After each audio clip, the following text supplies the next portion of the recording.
পাবনার ঈশ্বরদী রেলগেট খোলা রেখে শান্টিং ট্রেন রেলগেট অতিক্রম করার সময় ইঞ্জিনের ধাক্কায় সিএনজি চালিত অটোরিকশা ও রিকশা দুমড়ে মুচড়ে গেছে। এ ঘটনায় 4 জন আহত হয়েছেন।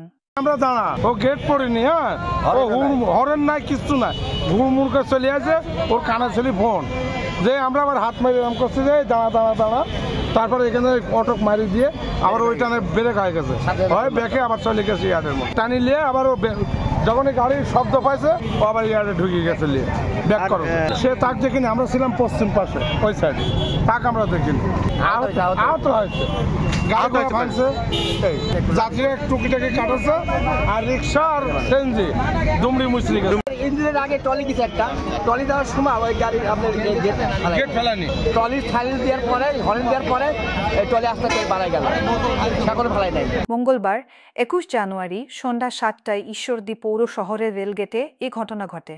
ওখানে যখন আমরা পার হই কোনো হরেনও নাই, কোনো লাইন যাত্রী ড্রাইভার দিয়ে 6 জন আহত। এখনো তো যাতার মতো সে তো বাঁচার জন্য এখন আহত হয়েছিল, এখনো তো বলতে পারবো না। এই পারছিল, আমি এই পারছিল না, ধরো গাড়ি আসছিল না না বলছিলাম আমি দেখছি আমার ছিল নাকি ওই ধরো সে রোমান্টিক দিতে। পাকশি বিভাগীয় রেলওয়ে ম্যানেজার শাহ সুফি নূর মোহাম্মদ জাগো নিউজকে বলেন, বিষয়টি শুনেছি, এ ঘটনার তদন্ত করে লোকোমাস্টার ও গেটম্যানের বিরুদ্ধে ব্যবস্থা নেওয়া হবে।